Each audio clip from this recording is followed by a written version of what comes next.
Hey gang, I've had a few requests for a makeup video or a getting ready video, and I am not even going to begin to pretend that I am anything close to a makeup artist.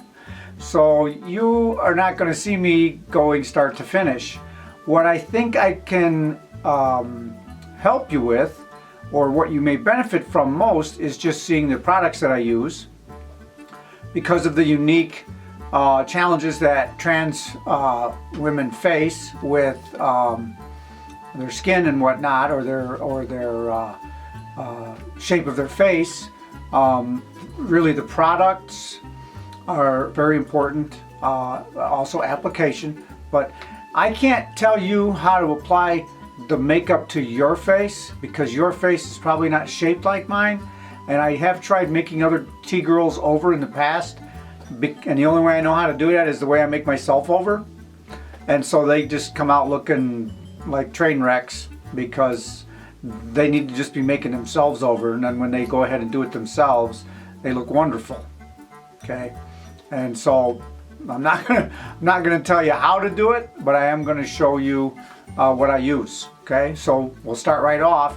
First thing I do with a clean face, a close shave obviously, is I like to put Smashbox Photo Finish Foundation Primer, and it is pore minimizing.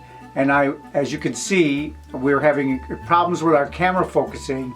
I would love for you to read it, but you just replay the video and hear what I said. It's Photo Finish Pore Minimizing Primer, made by Smashbox. Okay, that works for me, and it fills in my big pores and smooths out my face pretty good. The next thing I do over that is to cover my beard and to do a little highlighting in the areas that I want to kind of stand out. Okay, so I use a yellow concealer to hide my beard, and no matter how close to shave you get, the stubble or the hairs in your beard will appear to give a blue color to your skin, or they will appear bluish. And if you use yellow to over them, you can cancel out that blue color. And a lot of girls don't use a beard cover; they use a heavy foundation, which is fine. If you have no visible beard at all, or any kind of a darkened area around your beard area after you've made yourself up, then you don't need this. Okay, so I'm kind of superstitious about it. So I put it on every time religiously, and this is called Mary Kay Yellow Concealer. Simple black tube of Mary Kay Yellow Concealer. And a quick tip, they may be discontinuing it this year, so if you think you want to try it, you might want to get a few tubes and then look for something like it. There's other yellow concealers and highlighters out there. It's a nice creamy finish, and it goes on opaque, and it covers really, really well. And I can't believe they're discontinuing it, so I gotta find something else. But creamy and opaque is what you're looking for when you want to cover stuff.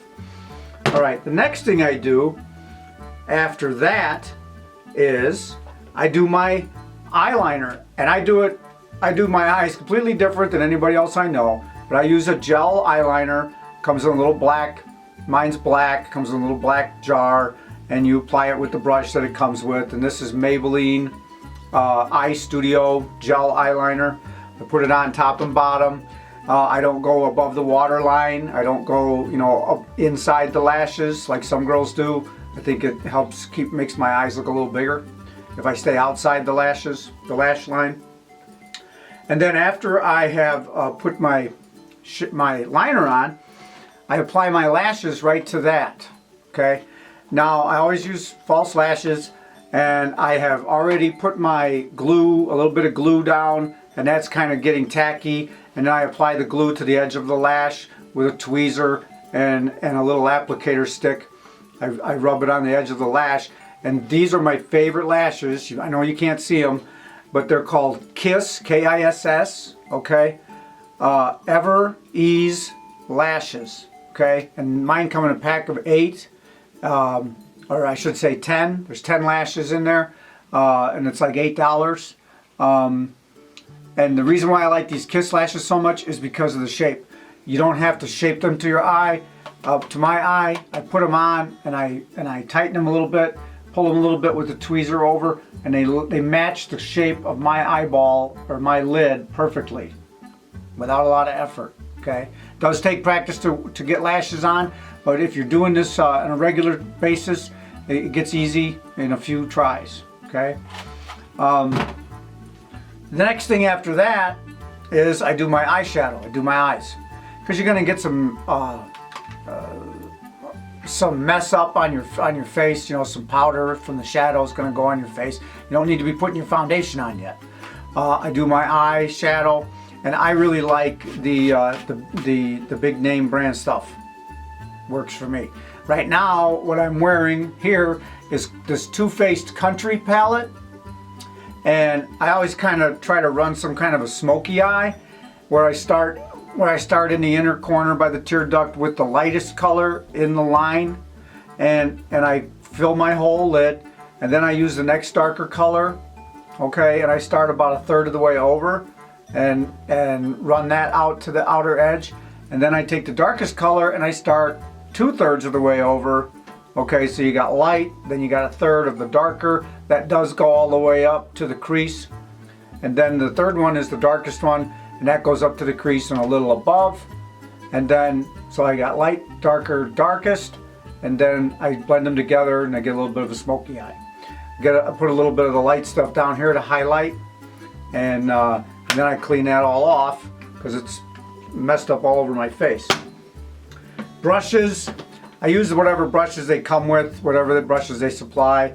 You know, if you can afford really fancy, really nice brushes, really high quality brushes, God bless you, go for it. I can't, and I figured out that I can do fairly decent with any kind of brush. Next thing I do after the eyes is my foundation, and my foundation is Maybelline Dream Matte Mousse. Really rich, really creamy. Okay, covers really well. It's easy to blend with a sponge, and it comes in a lot of different shades. I have darker skin, so I use their darker. I'm using caramel or dark number 2. Really like it. It's not that expensive. I go out. I don't make my face up every day, so it lasts quite a while. So now I got my foundation on, got my eyes done. I'm gonna blush. I'm gonna blush and contour it. I don't contour underneath with dark creams. I contour over the top with powders. That's just how I do it. So I'm gonna go with a dark. Now this is kind of a generic powder. Okay. I don't even know what the name of it is. Can't even remember what the name of it is. It has a brown, it has a pink, and it has a lighter color. I don't even use the lighter color. I use the brown and the darker color and the pink. And I basically want to put the darker color under my cheekbones, okay, and on the sides of my nose to make my nose a little narrower. So if you do that, that kind of tells you right where you want to put the darkest blusher. Then you run it up, and I run it up even to the side of my temples. I run it right up in here like this, put a little bit along your brow line, and you can get all of these really cool makeup tips from other people that are a lot prettier than I am, but you get the idea. A lot of powder. You don't have to buy expensive powders to get this to work. But here's my contour, here's my blush. I cap it off with a little pink for color, okay? And then I put the pink on my neck, because you always want to have I probably don't need it with this collar, but you know, your neck, your upper chest is usually reddish, you know, so you kind of blend the two together. So now I got my blush. Then I like to highlight with, this is an old silver eyeshadow, and I put it on the bridge of my nose, and I put it on the top of my cheekbones, up here, right at the top, and all the way up to the corner of my eye, and then so I got this 3 silver patches on my face. And then you can put it on with your fingertip, or you can put it on with a small brush, whatever you want. Then I cover everything up with a bronzer, okay, and a large soft brush. Okay, Eco Tools is the name of this brush. Got it at Walmart. Doesn't cost a lot. Cover everything over with this, and then I can wash out that silver highlight and this silver highlight, kind of blend them in a little bit, but it makes the bridge of my nose stand out, and the dark will narrow my nose. Okay, and then this makes my cheekbones, makes it look like I have, you know, cheekbones. At least I think it does. I've got all that on. Then I'm going to do my brows, and I just use right now I'm using a brow stylist sculptor eyebrow pencil from L'Oreal, and it has a little brush for it, and I just draw them in, and any way I want to, and I basically just fill them in because I have thin brows. And then I kind of brush them a little bit with the brush. And you know, you can play with this. Everybody's got different brows. Right now, thick, heavy brows are in for ladies. You know, 10 years ago they weren't. 10 years from now they won't be. You can make your brows any way you want to. Okay. Anyway, once I got all that done, then I cover everything. I spray this on my face, and it helps my makeup set, and it keeps it from getting all over my collar. A little bit gets on there because let's face it, I've got heavy makeup on. But it does a really good job of setting it, and it lasts all night. It doesn't rub off if you have to wipe your nose or, you know, anything like that, or wipe your mouth off. And it's called Urban Decay All Nighter Makeup Setting Spray. Okay, you got to make sure you always shake it really good first, and then you pump spray it on, spritz it all over your face and neck, and let it dry, and you're okay to go. A lot of stuff going on here, okay, and just trying to do the best I can with what God gave me, and I hope that you guys, if any of you needed any tips, or if you were looking for any kind of a different type of makeup, or, you know, a different idea, got something out of it, you know. And if you don't ever want another makeup tutorial, please put that in the comments. Hey, love and peace to all, and let's just try to accept everyone for who they are.